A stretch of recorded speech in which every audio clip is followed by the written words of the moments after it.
Muy bien, doctor Marlon, un gusto saludarle. ¿Qué eh, criterio le merece, doctor, todo el tema nacional que se está viviendo? Que el paro, que la subida del diésel, que no es subida. eh, para usted, ¿está bien el tema de lo que está haciendo el presidente con el tema del combustible? Buenos días, bienvenido. Buenos días. Bueno, el tema del combustible es prácticamente un subsidio. Hay que ver cuál es la intención verdadera de fondo. Por una parte, el gobierno dice que es con la intención de esos recursos que se están saliendo de contexto, que están sirviendo para el contrabando o que están alimentando al delito, sirvan para obras específicas. Hay otra versión que menciona que es para privatizar este tipo de áreas, lo cual no estaría correcto.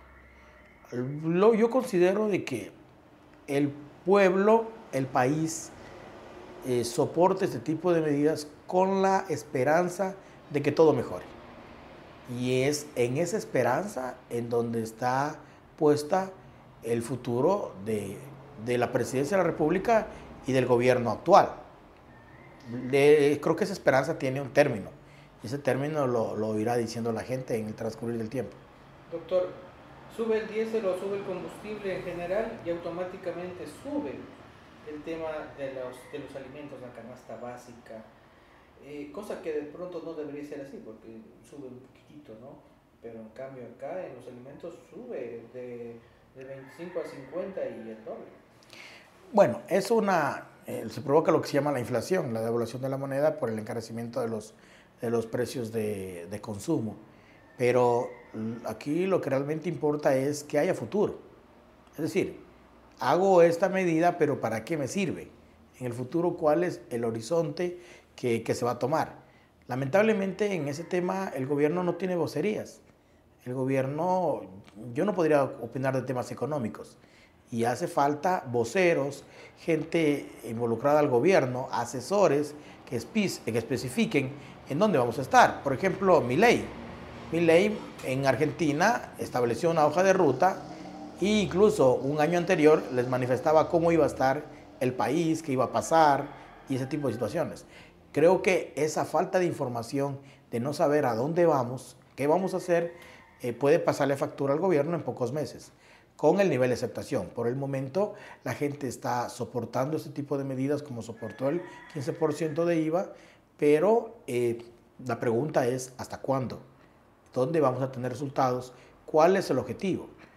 Mañana pasado a un paciente le dicen, le vamos a colocar a usted una inyección, le va a doler la inyección, pero es por un futuro mejor.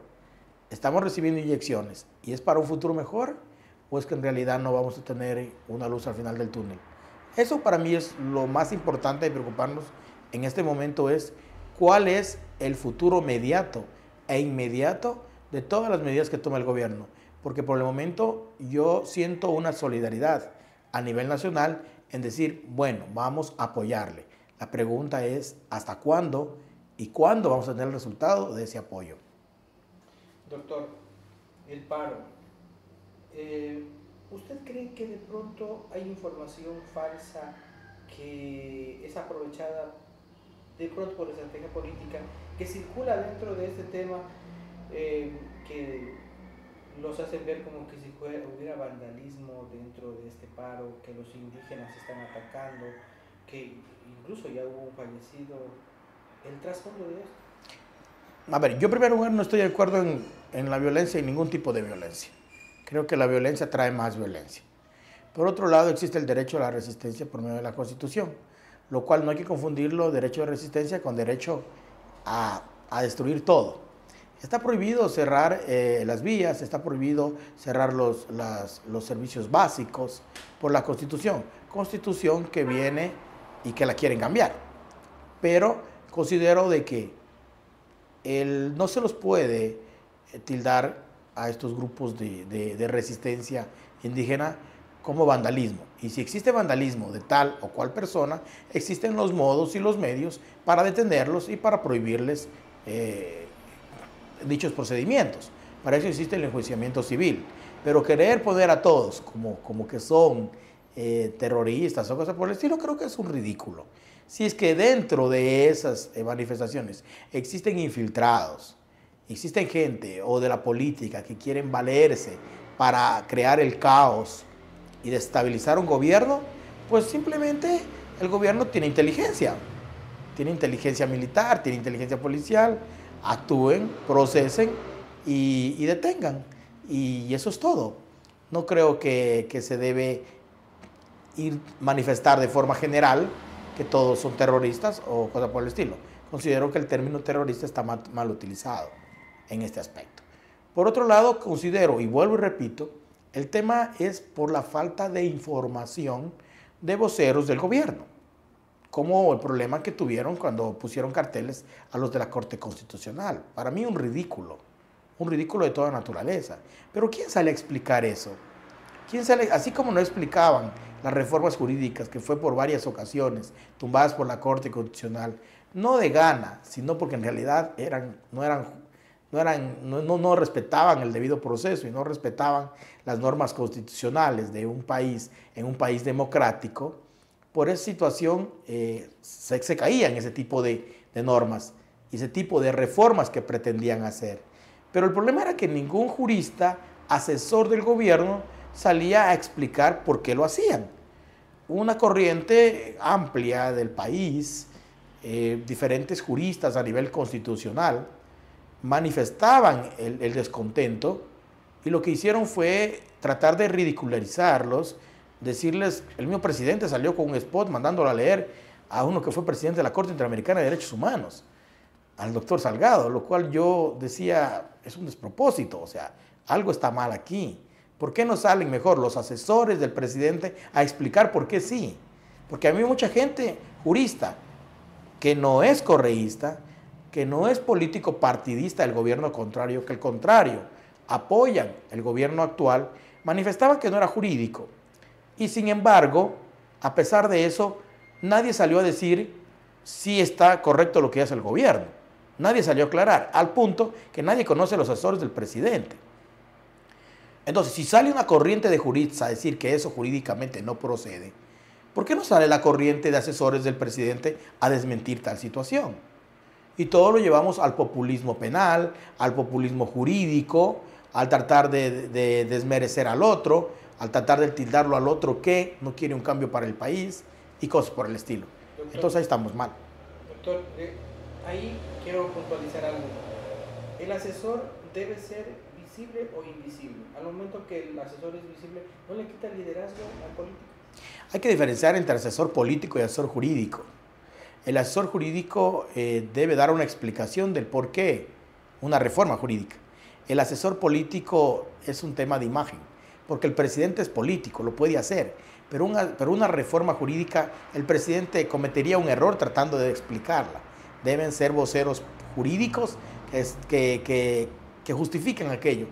Pero el gobierno ha cometido muchos errores en este tema que han sido un poco hasta errores infantiles, por así decirlo. Entonces, al hacer asesores jurídicos, por ejemplo, el secretario de la presidencia debería decir, asesorarse y salir a mencionar aquello, pero con criterios jurídicos de fondo, con principios básicos, porque caso contrario, si sale a hacer un ridículo de que dice yo quiero esto porque considero que esto es importante y sin una base jurídica, es como salir a decir que usted quiere hacer un edificio de 8 pisos, pero con cimientos de carrizo o con cimientos de plástico. Cualquiera le va a decir, no tiene coherencia lo que manifiesta. Igual es acá. Cualquier situación jurídica que quiera implementar debe estar basado en principios sólidos, realmente establecidos a nivel nacional e internacional, tomando en consideración que el Ecuador también firma tratados internacionales y forma parte de una columna democrática a nivel del mundo. No estamos en un gobierno ni en un sistema autoritario ni de dictador. Le voy a poner un ejemplo. Corea del Norte en semanas anteriores endureció la pena de muerte para las personas que miraban televisión extranjera o programas extranjeros.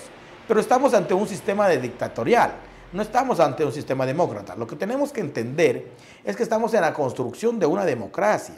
Estamos en la construcción de sistemas democráticos. Entonces, muchos gobernantes, sobre todo a nivel de la cultura latinoamericana y también parte europea, quieren actuar como que fueran dictadores sin darse cuenta que están en sistemas democráticos. Para actuar a nivel de dictadores deben estar en un sistema dictatorial y nuestro país no es eso. Nos ha costado aproximadamente más de 200 años tratar de ir construyendo la democracia, que nos falta mucho todavía, pero estamos en construcción de aquello. Doctor Marlon, ¿usted cree que el paro es la salida, es la solución? ¿O qué haría usted para cesar el paro? Yo considero de que la misma cerrazón que tiene el gobierno tiene la parte indígena, porque del otro lado, ¿cuál es la propuesta? Porque el gobierno dice, yo tengo este problema, tengo una fuga de dineros en contrabando.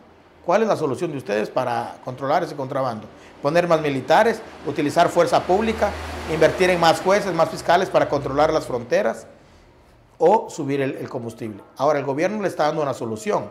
Les dice, nosotros ese dinero lo vamos a invertir. Recién escuchaba que, no sé si será verdad, que el gobierno daba 400 tractores al agro y que iba a subsidiar al tema del agro y ese tipo de situaciones. ¿Qué piensa la parte indígena? Pero no veo diálogo. El problema es que no veo diálogo, el problema es que no veo propuestas del otro lado. Y el problema de fondo también es la no aceptación, es decir, el gobierno, el tema indígena, falta de ese diálogo, está resquebrajado por dentro. Es decir, no hay la unidad de lo que existía en gobiernos anteriores. Entonces, por un lado hay un sector del indigenismo que está protestando, pero por otro lado hay un sector que está apoyando al gobierno. Y al no haber esa unidad, yo lo que veo es un fracaso inherente a las pretensiones de paro, de ese tipo de cosas, que también está siendo utilizado por fuerzas políticas que lo que quieren es desestabilizar los gobiernos y lamentablemente tampoco se puede permitir aquello. Doctor, se han visto incluso algunas noticias de cuánto esos lugares, Imbabura por ejemplo, ha perdido por temas de paro, y como que hay una contramarcha ahí, o quieren contrarrestar de pronto tema estratégico del mismo gobierno. El derecho del uno empieza donde comienza el derecho del uno, perdón, termina donde empieza el derecho del otro. Si bien es cierto, ellos tienen derecho a la resistencia, la gente tiene derecho a trabajar. Y considero de que no va a haber éxito en ese tipo de paralización por lo que manifesté. No existe la unidad en el sector indígena. Deben regresar, hacer mea culpa de todos los errores que han cometido de forma interna y solidarizar y ser sólidos primero ellos. Y una vez que sean sólidos, tener más propuesta de tesis intelectuales en el aspecto de decir, esta debe ser la solución. Olvidarse ya en el tema de querer lograr todo con la violencia. Considero que hay gente muy preparada en el sector indígena, hay gente muy capacitada y que lo pueden hacer, y en ese aspecto, pero también la política es una lucha de fuerzas. Si ellos no tienen la aceptación popular, si la gente no está de acuerdo con la forma como actúan, difícil que tengan éxito en estas manifestaciones. Doctor, la salida de pronto, algunos piden la salida del presidente. ¿Usted cree que eso es la solución? Primero. Segundo, Perú tiene un nuevo presidente, 38 años. Debemos diferenciar, antes de cualquier análisis debemos diferenciar en qué tipo de sistema nos encontramos. Y nos encontramos en un sistema democrático. En los sistemas democráticos deben salir los presidentes no a la fuerza, sino por los modos que establece la Constitución y las leyes. Por ejemplo, Guillermo Lasso salió por medio de la muerte cruzada, sin violencia, por medio de medios que son debidamente legales. Si los sectores que quieren tumbar el gobierno le dicen dictador al presidente, entonces ellos ¿cómo están actuando? Ellos también están actuando peor que un dictador. Ellos estarían actuando desde la forma ilegal, diciendo por medio de la violencia te vas y punto. Y eso no se puede permitir en un sistema democrático porque eso debilita nuestra institucionalidad. Eso debilita nuestros sistemas democráticos que están frágiles y que estamos en formación. El presidente puede irse, sí, pero por los modos legales. ¿Cuáles son los modos legales? Los que establece la Constitución. Puede ser muerte cruzada y ese tipo de situación. Pero considero que en este caso no podemos estar sacando presidentes en cada momento. Yo no estoy de acuerdo en aquello. ¿A través de la Constitución se trata de modificar algunas cosas de eso? Para mí, el llamar a una constituyente es un error palpable porque esto se va a demorar más de 2 años. Viene el referéndum, viene elección, luego viene elección de presidente de constituyentes, luego viene la constitución. Paralela a eso va a estar una asamblea constituyente legislando en una constitución que va a desaparecer. Se elige la constitución, luego viene otra consulta para hacer un referéndum para aceptar esa constitución. Estamos hablando de mínimo 2 años. 2 años ni el presidente va a estar para gobernar la nueva constitución. Considero de que, yo lo he dicho y lo vengo manifestando durante mucho tiempo, cada presidente no puede pedir un terno a su medida, ni puede pedir un terno a su medida, por eso es democracia. Debe entender que tiene el poder ejecutivo y que no tiene que necesariamente pedir un terno a su medida. El tema de que la Constitución sirve para controlar la delincuencia, con el mayor de los respetos, eso no es verdad. No tiene nada que ver la delincuencia con la Constitución. Para eso existe el Código Orgánico Integral Penal. Y es más, en este país tampoco es que no hay leyes para atacar la delincuencia. Lo que más sobran son leyes. El tema es más un tema de prevención, de cuál es la causa del motivo del delito, del delincuente, antes, durante y después. Debemos empezar incluso desde la desnutrición infantil, desde la escolarización, escuelas bien adaptadas, colegios, la oportunidad a la educación, que los jóvenes tengan acceso a la educación pública, que tengan acceso a la universidad. Si no damos esas oportunidades, ¿a qué estamos dando? Entonces, estamos queriendo simplemente matar a la persona que está enferma, pero no queremos quitar la causa. Entonces, decir que se hace la Constitución para controlar la delincuencia es algo ilógico. Y en realidad yo considero de que no se debe mentir de esa manera y se debe decir la verdad. Tenemos leyes, tenemos todo, y si no lo controlamos es porque no podemos. Pero mentir que por medio de una Constitución vamos a cambiar aquello, eso no es verdad. Y hay que decirle la verdad a la gente. Marlon, si usted fuera presidente, ¿cuál sería la salida? Si yo fuera presidente, ¿cuál sería la salida? Buena pregunta. Fácil es hablar desde el otro lado, pero creo que es cumplir y hacerse asesorar con los mejores. Más que todo, hacerse asesorar con los mejores. Si tú no tienes un nivel de asesoría eficiente, difíciles sean tus resultados. Asesorarte bien. De tu buena asesoría sería el resultado de tus buenas decisiones. ¿Cree Marlon que un político tiene que tener una muy buena marca personal? ¿Dejar buenos precedentes en la memoria social de su gente? El problema del político o del candidato es que tiene 3 situaciones complejas. El primero es que cuando llega al poder tiene que hacer las cosas que él hay 3 cosas importantes. El querer hacer lo que él quiere. La otra es el querer hacer lo que los otros quieren. Y el otro tema es el querer hacer lo que puede hacer. Entonces, las 3 disyuntivas tienes que escoger. ¿Hago lo que yo quiera? ¿Hago lo que los otros quieren? ¿O hago lo que puedo hacer? Y ahí ya viene un tema de sabiduría, un tema de decisión y un tema, vuelvo y repito, de asesoría. La asesoría te sirve no solo para decir lo que tienes que hacer de forma correcta, sino para proyectar el país dentro de tu periodo. Tu planificación como país. ¿A dónde vas? ¿Cuál es tu proyección? ¿Qué quieres lograr? No a corto plazo. No puedes decir, yo tomo esta decisión para estos 6 meses, para este año. Tiene que ser mínimo para el periodo que tú vas a gobernar. Decir, señores, en esta fecha vamos a tener tantos empleos, en esta fecha vamos a tener tantas viviendas, en esta fecha vamos a controlar el déficit fiscal, en esta situación vamos a controlar la inflación y el Producto Interno Bruto crecerá en esta situación. Es decir, ahí tenemos que tener clara la película. ¿Quién lo hacen? Lo hacen los expertos, los economistas y ese tipo de cosas. La marca del presidente se basa en base a los resultados. No hay mejor publicidad que las obras. Las obras se venden por sí solas. Pero el tema de marketing de una persona pública también radica en su credibilidad. Es decir, cuando a la gente le preguntan, ¿usted cree lo que dice el presidente? ¿Usted cree lo que dice el alcalde? ¿Usted cree lo que dice el prefecto? ¿Usted cree lo que dice su autoridad? Si la gente contesta, yo sí le creo, el tema va bien. Si la gente dice, yo no le creo, ahí comienzan las crisis políticas, la falta de aceptación popular, el no apoyo a las medidas que se toman y cosas por el estilo.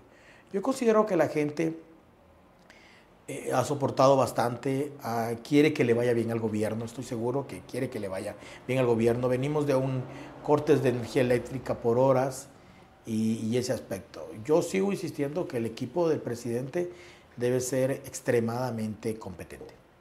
Marlon, para finalizar ese tema nacional, si usted fuera el asesor del presidente en estos momentos, ¿cuál sería su hoja de ruta?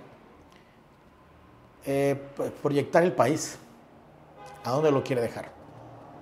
Primeramente, proyectar al país dónde lo quiere dejar y en base a eso tomar las decisiones. Y para proyectarlo debe empezar de atrás. Debe empezar viendo los problemas, enfocando los problemas. ¿Cuáles son los problemas? Es como un paciente.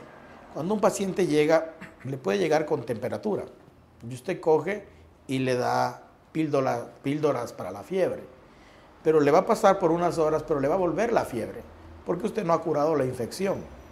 Entonces, en este nivel de asesoría, veamos cuáles son los focos de infección. Espero que sea así, que el presidente está viendo focos de infección en el tema de delincuencia. Pero al gobierno se le pidió dos cosas concretas, que fue el tema de controlar la delincuencia y de generar empleo. Dentro de esos dos rubros, tiene que el gobierno ir midiendo cómo va avanzando e ir dando resultados al país. Yo deseo desde lo más profundo que al gobierno le vaya bien. Yo quiero que le vaya bien y esperemos y oremos para que le vaya bien, porque en realidad este país es hermoso y merece que estemos bien. Si bien es cierto, la delincuencia está vigente, pero tampoco dejemos que esto avance.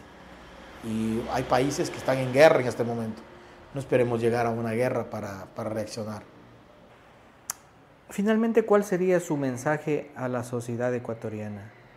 Y a la gente también que está fuera del Ecuador, ¿no? De pronto que se informa a través de las redes sociales, pero ahí dentro de ese espacio también hay algo que no es verdad. El mucho amarillismo y todo aquello pues que de pronto se proyecta fuera una imagen muy diferente a la que es la realidad actual. Mi mensaje sería que el tratar de intentar de tumbar un gobierno no nos hace bien como país, como democracia. Eso no significa que el gobierno no debe rectificar. El gobierno debe rectificar en donde cree que debe rectificar basado en su plan, basado en su programa de gobierno. Considero que falta más información de cuál es ese plan, de cuál es esa proyección de país que tenemos. Pero el intentar hacer un golpe de Estado, desestabilizar el gobierno, no creo que le hace bien al país y deja mucho que desear a quienes pretenden hacer eso, porque en el fin no quieren la solución del problema, quieren la solución de lo que creen que para ellos sería lo correcto. Y el creer tener la razón en todo es desde ya un error. Eso se aplica en religión, en política y en deporte. Siempre hay que dar un derecho a la duda y pensar que yo que quiero tumbar al país puede que me equivoque. O yo que gobierno el país puede que también me equivoque. Cuando ocupemos una medida o una situación ecléctica, es decir, no creernos los dueños de la verdad, es muy posible que encontremos soluciones con diálogo y no con cerrazón y violencia que a nada nos lleva. Y que Dios ilumine al Ecuador siempre.